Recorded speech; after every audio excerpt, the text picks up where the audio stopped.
Assalamualaikum warahmatullahi wabarakatuh. Salam sejahtera bagi kita semua. Tak lupa pula kita panjatkan puji dan syukur kita kehadiran Allah Subhanahu wa taala, dan dengan ridhonya kita dapat berkumpul bersama-sama pada hari ini. Pertama-tama kami ucapkan terima kasih kepada Ibu Nisma selaku dosen pengampu mata kuliah ilmu kealaman dasar, dan juga kepada teman-teman mahasiswa lainnya yang telah memberikan kesempatan bagi kelompok kami untuk memaparkan mengenai materi yang akan kami sampaikan pada hari ini. Perkenalkan, nama saya Hoiratul Aini. Saya selaku moderator dari kelompok G yang akan menjelaskan presentasi hari ini. Dan saya juga telah ditemani rekan-rekan saya, yaitu Saudara Gana Fitri Rahman dan Yuda Audi Kemal. Pada hari ini kelompok kami akan mempresentasikan serta menjelaskan secara singkat mengenai perkembangan dan variabilitas makhluk hidup serta evolusi. Sel adalah salah satu unit terkecil dari makhluk hidup yang bisa melangsungkan kehidupannya seperti makhluk hidup pada umumnya. Disebut sebagai unit terkecil karena dibagi menjadi beberapa bagian yang lebih kecil lagi dan setiap bagiannya bisa berdiri sendiri. Sel bisa melakukan sebuah proses kehidupan seperti melakukan suatu perombakan, respirasi, penyusunan, pembelahan sel, reproduksi, dan juga peka terhadap sebuah rangsangan. Jika dilihat secara struktural, tubuh makhluk hidup pasti terdiri dari sel-sel, sehingga sel seringkali disebut sebagai satuan struktural makhluk hidup. Tubuh dari makhluk hidup bisa melaksanakan kehidupan apabila sel-sel yang tersusun di dalamnya bisa berfungsi dengan baik, sehingga sel-sel itu disebut dengan satuan fungsional, di mana semua sel makhluk hidup bisa berkembang biak dengan tujuan untuk memperbanyak diri. Amitosis adalah reproduksi sel di mana sel membelah diri akan diri secara langsung tanpa melalui tahap pembelahan sel.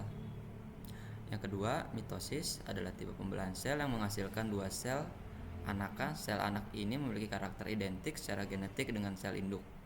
Artinya, kedua sel anakan yang terbentuk mempunyai susunan genetika yang sama, termasuk sama jumlahnya kromosom dengan induk. Meiosis adalah salah satu jenis pembelahan sel yang terjadi pada organisme yang berproduksi secara seksual untuk memproduksi sel gamet seperti sperma maupun sel telur. Ciri utama dari meiosis adalah proses terjadinya dalam dua tahapan pembelahan. Amitosis terjadi pada makhluk hidup sederhana, bakteri, ganggang, dan lain-lain. Mula-mula terbentuk dinding sel baru pada sel dewasa dan inti sel mendekati dinding itu. Inti membelah dua dan bergerak saling menjauh. Gerakan saling menjauh itu diikuti oleh dinding sel. Terbentuk dua sel anak yang akan berkembang menjadi dewasa, membelah lagi, dan seterusnya. Mitosis. Interfase fase sel dalam keadaan dewasa terdapat semua bagian hidup kecuali pembelahan sel. Kromatin tampak sebagai butir-butir besar di dalam inti sel. Sentromer terlihat di luar inti sel. Pravas sentromer membelah menjadi dua dan bergerak berlawanan arah. Pasangan ini disebut dengan sentriol. Benang-benang kromatin menebal menjadi kromosom, dan kromosom mulai berduplikasi menjadi kromatid. Metafase. Nukleus yang tampak pada pravas menjadi tidak tampak. Pasangan kromosom memendek dan pada posisi bidang ekuator. Bidang belah dengan sentriol sebagai kutub. Anafase, pasangan kromatin mulai memisahkan diri masing-masing menuju kutub sentriol yang berlawanan. Telofase, masing-masing kromatid sudah di kutub sentriolnya. Sel mulai membelah diri menjadi dua, nukleus dan membrani inti terbentuk kembali. Sel yang dihasilkan adalah identik. Pada tumbuhan tidak terdapat kromosom. Pada fase telofase, sel tumbuhan memperlihatkan terbentuknya dinding sel, dan sel hewan menunjukkan pembentukan membran sel. Meiosis disebut juga pembelahan reduksi dikarenakan terjadinya pengurangan jumlah kromosom. Dalam prosesnya dari 2N menjadi N, menghasilkan sel anakan dengan jumlah kromosom separuh dari jumlah kromosom sel induknya. Dalam pembelahan meiosis terjadi dua kali pembelahan sel secara berturut-turut tanpa diselingi adanya interfase, yaitu tahap meiosis dan meiosis 2, dan hasil akhir 4 sel anak dengan jumlah kromosom haploid. Nah, ini adalah pembelahan amitosis. Seperti ini contohnya yang tadi saya jabarkan. Dan ini secara mitosis dan meiosis. Hewan melakukan perkembangbiakan yang bertujuan untuk mempertahankan keberadaannya di bumi, tetap lestari agar tidak punah. Secara umum, perkembangbiakan hewan dibagi menjadi dua cara, yaitu seksual dan aseksual, atau juga vegetatif dan generatif. Adapun penjelasan singkat mengenai dua cara tersebut pada hewan yakni sama halnya dengan tumbuhan. Perkembangbiakan tersebut hanya menggunakan tubuhnya tanpa melibatkan peleburan sel kelamin jantan dan betina. Sedangkan untuk perkembangbiakan aseksual terjadi karena hewan memiliki gamet atau sel reproduktif yang mengalami meiosis dan memproduksi sel dengan setengah jumlah kromosom, yakni spermatozoa pada jantan dan ovum pada betina. Perkembangan aseksual, beberapa hewan dapat melakukan perkembangan aseksual seperti halnya tumbuhan. Berikut contoh hewan yang berkembang biak aseksual. Dari tunas terdapat hewan yang mampu berkembang biak aseksual dengan cara membentuk tunas untuk menghasilkan keturunan. Contoh hewan yang melakukan perkembangbiakan dengan cara ini antara lain hewan Pileprevora dan Colenterata. Contoh hewannya adalah ubur-ubur dan hidra sp. Fragmentasi. Planaria merupakan salah satu contoh hewan yang melakukan fragmentasi. Perkembangbiakan dengan cara ini terjadi melalui dua tahap.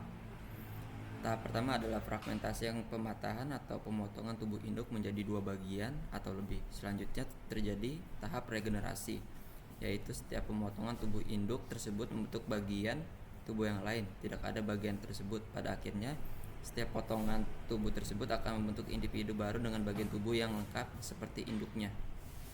Parthenogenesis secara alami dapat terjadi pada hewan lebah, semut, tawon, kutu, dan lain-lain. Pada lebah, ovum yang dibuahi akan tumbuh dan berkembang biak menjadi lebah betina, sedangkan yang tidak dibuahi akan tumbuh menjadi lebah jantan. Lebah betina bersifat steril dan memiliki tugas sebagai pekerja dalam koloni lebah. Lebah jantan bersifat fertil. Lebah jantan mampu menghasilkan sel kelamin yang digunakan untuk membuahi sel telur yang dihasilkan oleh lebah ratu.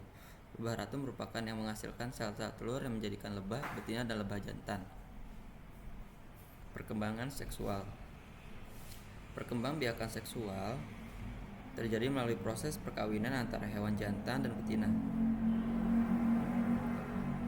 Melalui proses ini akan terjadi proses fertilisasi, yaitu proses peleburan inti sel sperma dan isi sel telur. Proses fertilisasi ini akan menghasilkan zigot.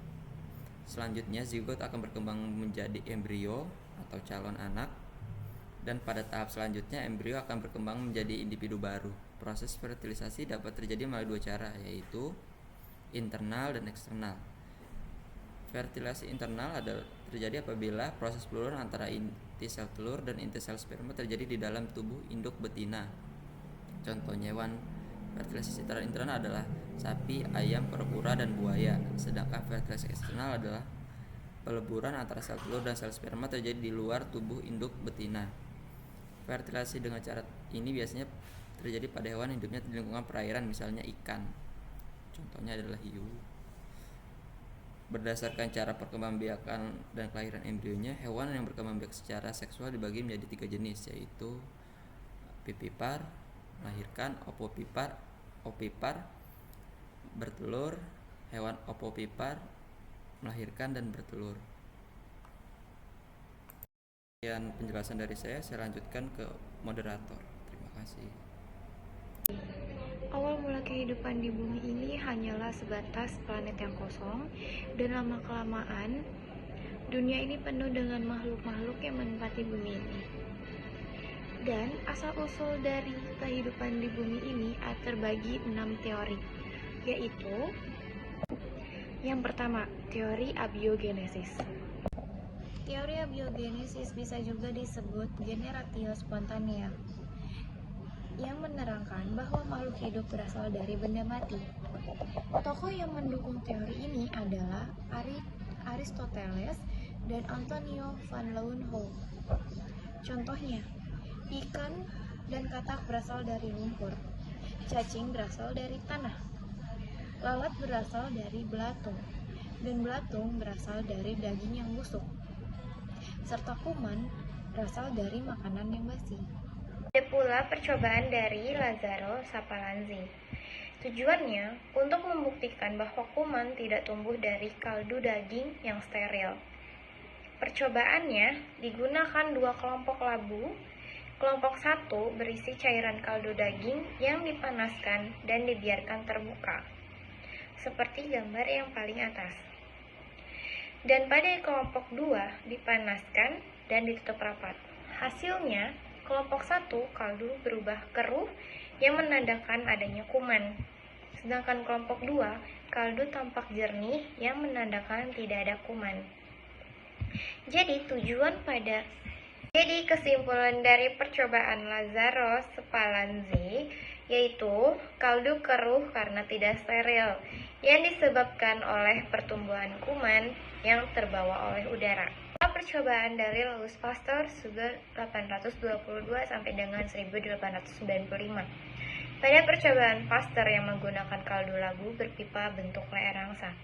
Pada di gambar di atas ini terdapat ada pipa yang tidak berbentuk layar angsa. Telah terinfeksi oleh mikroorganisme dikarenakan debu yang masuk ke dalam labu. Dan pada percobaan Louis Pasteur, debu dan partikel dari udara tertahan di leher labu angsa. Jadi, pada percobaan Louis Pasteur tidak terinfeksi oleh mikroorganisme. Jadi kesimpulan dari percobaan Louis Pasteur adalah mikroorganisme bukan berasal dari benda mati atau air kaldunya, melainkan berasal dari mikroorganisme yang ada di udara yang masuk ke dalam air kaldu bersamaan dengan debu. Apa yang dimaksud dengan omne vivo ex ovo? Omne vivo ex ovo adalah abiogenesis ditentang oleh seorang biologi bangsa Italia yang bernama Francesco Redi pada tahun 1626 sampai 1697. Francesco Redi membuktikan bahwa ulat pada bangkai tikus berasal dari telur lalat yang terletak pada bangkai tikus tersebut. Jadi kesimpulan dari omne vivo ex ovo yaitu makhluk hidup berasal dari telur. Omne ovo ex vivo adalah pernyataan dari Lazzaro Sapalanzani, juga ahli dari Italia, melalui percobaannya terhadap kaldu membuktikan bahwa jasad renik atau bisa disebut juga mikroorganisme yang mencemari kaldu dapat membusukkan kaldu. Ia menyimpulkan bahwa adanya telur harus ada jasad hidup terlebih dahulu. Maka muncul teori omne ovo ex vivo atau kesimpulan yang bisa juga disebut telur berasal dari makhluk hidup. Omne vivo ex vivo adalah pernyataan dari Louis Pasteur, sarjana kimia Prancis, yang melanjutkan percobaan Sapalanzani dengan percobaan berbagai mikroorganisme. Akhirnya, dia dapat menunjukkan bahwa harus ada kehidupan sebelumnya agar tumbuh kehidupan baru.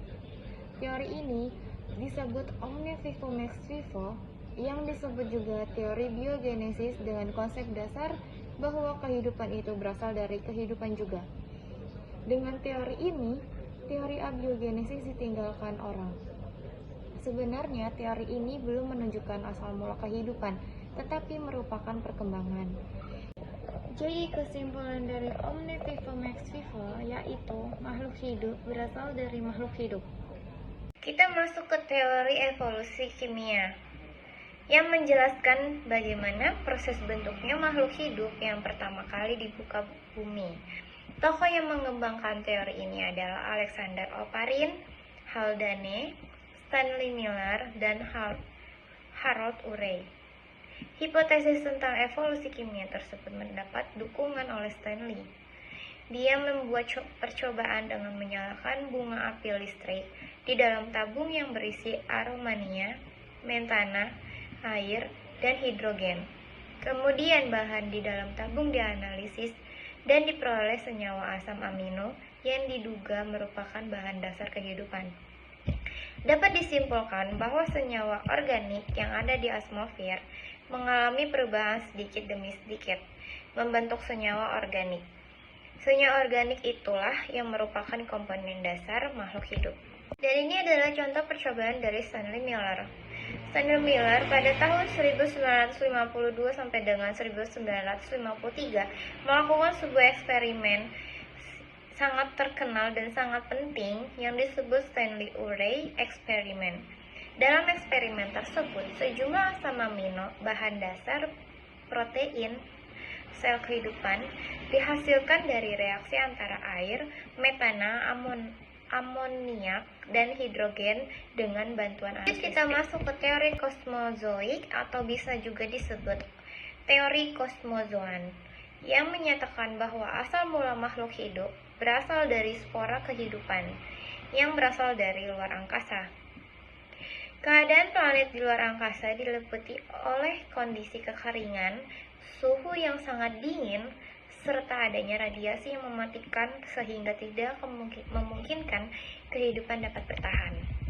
Kita masuk ke teori penciptaan. Teori penciptaan menurut pandangan Al-Quran bahwa menurut surat Al-Arum ayat 30 bahwa makhluk ciptaan Allah tidak mengalami perubahan atau tidak mengalami evolusi menjadi makhluk spesies yang lain. Masuk ke teori evolusi biologi. Jadi, teori evolusi biologi ini menjelaskan bagaimana dari satu sel purba yang telah membentuk molekul, teori evolusi kimia bisa berkembang menjadi berbagai macam organisme yang ada di muka bumi ini. Bagan kemunculan sel eukariotik evolusi purba adalah terdapat hidrogen monoksida, hidrokarbon, hidrogen, dan amonia, monomer organik, polimer organik, bisa disebut juga proteinot, ada juga protobion, protosel, bisa disebut juga sel purba, ada pula sel prokariotik purba, sel eukariotik purba. Inti dari evolusi biologi adalah evolusi merupakan ilmu yang mempelajari perubahan yang berangsur-angsur menuju ke arah yang sesuai dengan masa dan tempat. Teori evolusi merupakan suatu teori yang dinamis, selain penting dalam biologi juga dalam perkembangan teknologi.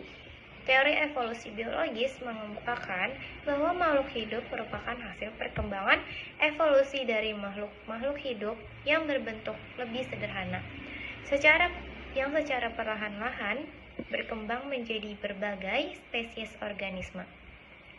Namun, saat ini teori evolusi biologi tidak lagi identik dengan prototype Darwinisme dan neo-Darwinisme. Terdapat penjelasan yang berasal dari beberapa cabang biologi seperti genetika, sistematika, morfologi perbandingan, paleontologi, embriologi, ekologi, dan sebagainya. Baik, sampai di sini saya menjelaskan asal-usul kehidupan. Terima kasih. Assalamualaikum warahmatullahi wabarakatuh. Evolusi adalah proses perubahan yang terjadi perlahan-lahan dan terus-menerus dalam waktu yang sangat panjang. Mengetahui adanya evolusi dapat dilihat melalui fosil umur bebatuan yang mengandung sisa kehidupan zaman dahulu.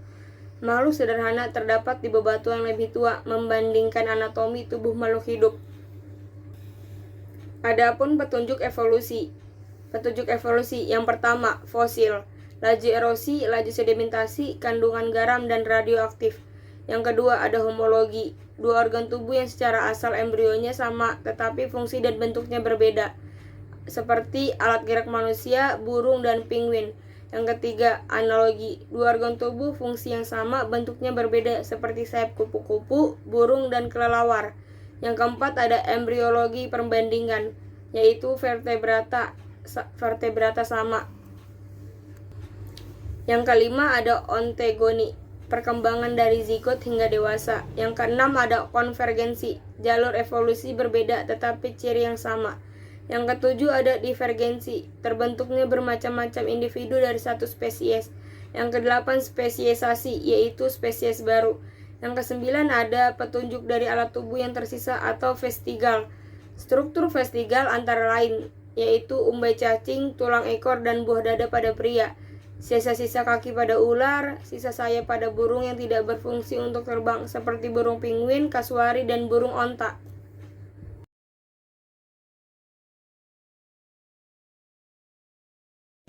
Berikut adalah gambar perkembangan embrio. Yang pertama ikan, yang kedua salamander, yang ketiga kura-kura, yang keempat ayam, yang kelima babi, yang keenam sapi, yang ketujuh kelinci, dan yang kedelapan manusia. Mengenal Darwin. Siapa sih Darwin itu? Charles Robert Darwin. Ia adalah seorang ahli biologi yang terkenal lewat teori evolusi yang ia miliki. Teori evolusi Darwin atau yang disebut teori seleksi alam. Teori Charles Darwin di abad ke-19, teori yang diciptakan Darwin menggunakan landasan dari teori yang diciptakan oleh Leigh dengan judul Principle of Geology, dan teori yang diciptakan oleh Thomas Malthus dengan karya tulisnya yang berjudul An Essay on the Principle of Population juga menjadi teori inspirasi Darwin. Ajaran Darwin tentang evolusi didasarkan pokok pikiran sebagai berikut. 1. Tidak ada individu yang sama. 2. Setiap populasi berkecenderungan bertambah banyak karena organisme mempunyai kemampuan berkembang biak. 3. Berkembang biak perlu adanya makanan dan ruangan yang cukup. 4.